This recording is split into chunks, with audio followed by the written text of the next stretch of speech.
Geçtiğimiz günlerde yıllardan beri beklediğim Deadpool serisinin 3. filminin fragmanı çıktı ve kendi kendime dedim ki neden gözüme çarpan detayları kendi takipçilerimle paylaşmıyorum. Videoya geçmeden önce dostlarım, eğer kanalda yeniyseniz aşağıda beğenmeyi, bildirimleri açmayı ve bu tarz videoları istiyorsanız da altta yazmayı unutmayın.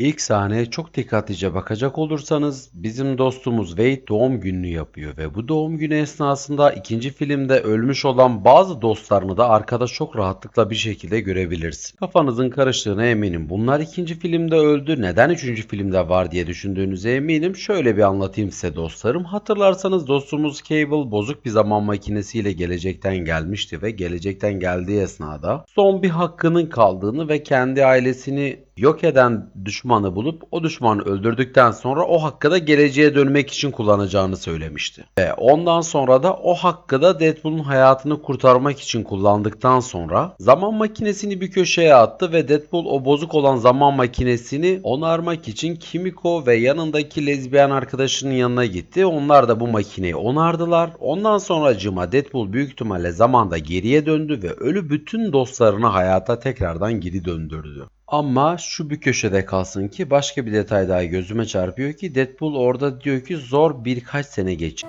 It's been a challenging few years, for sure, but I'm happy. That is Bence bu zor birkaç seneden kastı, hatırlarsanız filmde sevgilisi Vanessa ile çocuk yapmak için harekete geçmişlerdi. Bana göre soracak olursanız Deadpool'un geçirdiği o mutasyondan dolayı bazı spermleri veya bazı hücreleri zarar görmüş. Ondan dolayı çocuk sahibi olamadıkları için Vanessa ile aralarında psikolojik bir yıkım başlamış olabilir. En azından benim kendi tahminim ve ondan dolayı bu son 1-2 seneyi bayağı zorlu geçirmişlerdir. Ve aklınızda şu soruda canlanıyor eminim. Peki bu zaman makinesiyle niye geçmişe gidip kendi yüzünü tedavi ettirip daha sağlıklı bir şekilde hayatına devam etmiyor diye dediğinizi duyar gibiyim. Onda da şöyle bir olay var ki dostlarım, hatırlarsanız dostumuz birinci filmde kanser olduğunu öğrenmişti. Yani geçmişe gidip bunu engel olmaya kalkarsa o zaman kanserden ölecek ve o zaman hayatın hiçbir anlamı olmayacak ve sevdiğiyle de istediği hayatı yaşayamayacak. Ve artıyeten Büyük Baba Paradoksu diye de bir olay var, belki bilirsiniz. Yani Büyük Baba Paradoksuna göre eğer benim torunum gelip de beni öldürürse ben öldüğüm için benim torunum var olmayacak. Benim torunum var olmayacağı için benim torunum beni öldüremeyecek. Yani buna göre eğer Deadpool kendinin mutasyona dönüşmüş halini eğer engellerse mutasyona hiç dönüşmeyeceği için, daha doğrusu o mutasyon onun vücudunu kaplamayacağı ve böyle bir problem hiç yaşamayacağı için geçmişe dönüp böyle bir şey engelleyemeyecek ve böyle bir şey engelleyemeyeceği, geçmişe de dönemeyeceği için teknik olarak bütün her şey tekrardan baştan başlayacak. Yani eminim kafanız karışmamıştır ve dediklerimi anlamışsınızdır.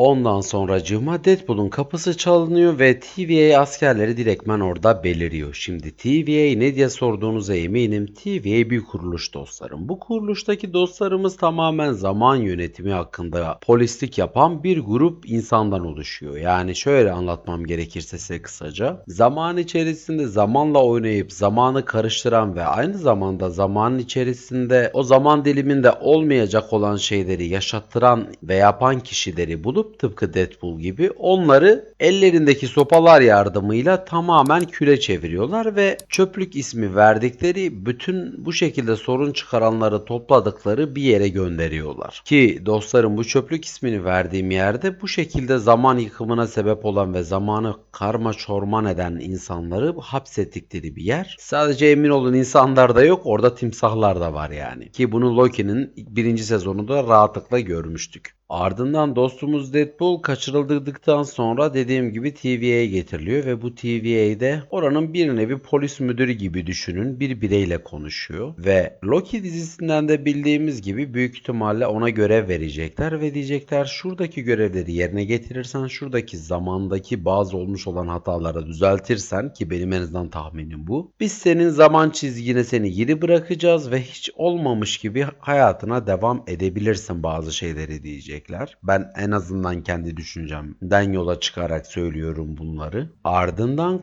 bir ekranda tamamen bizim Avengers üyelerinin Sokovya'daki savaşını gösteriyorlar. Ama ve lakin burada bir şey var ki benim gözümün önünde çok fazla takılan. Kaptan Amerika'ya esas duruşunda duruyor Deadpool. Acaba burada Kaptan Amerika'nın kendisine nasıl bir gönderme olabilir? Ya da hatırlarsanız Infinity War'ın sonunda Kaptan geçmişe doğru ışınlanıp en son istediği hayatı yaşamak için zaman makinesini kullanmıştı. Acaba burada, daha doğrusu 3. filmde tamamen baş kötü Kaptan Amerika mı? Yani düşünsenize, Kaptan Amerika bir evrende kötü yola sapmış ve daha fazlasını istediği için, tarihteki hemen hemen bütün olayları da bildiği için bazı şeyleri daha olmadan önce durdurup TVA'nın koskocaman ve büyük bir düşmanı haline geliyor ve Deadpool'u da onu durdurması için bunlar aslında işe alıyorlar. Yani böyle bir ihtimal var olabilir bence.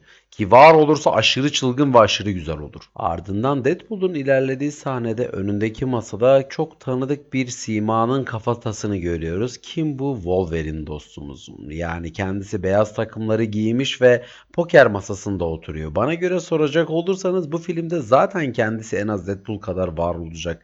Bunu sızıntılardan hepimiz biliyoruz. Ama ve lakin suratsız ve biraz da içine kapanık olan dostumuzu hikayeye dahil ettikleri zaman aralarındaki vs'yi kim kazanacak, ben onu düşünüyorum. Yani Deadpool mu kazanacak yoksa Wolverine dostumuz mu kazanacak, hala aklımda bir soru işareti. Ki zaten Wolverine olmasını zaten bekliyorduk dostlarım. 2 filmde de Deadpool sürekli gönderme yapa yani bugünün geleceğini ben adım gibi biliyordum. Ama ve lakin hangi filmde de hangi sahnede dostumuzun katılacağını bilmiyordum ki Deadpool aşırı derecede konuşkan, Wolverine dostumuz da aşırı derecede somurtkan bir insan. Bakalım nasıl bir uyum çıkacak ve bu uyumdan biz nasıl bir keyif alacağız, hep beraber göreceğiz. Ve beni en çok güldüren sahnelerden bir tanesi de Deadpool'un da aynı zamanda Marvel ve Disney'e gönderme yapması. Marvel Jesus.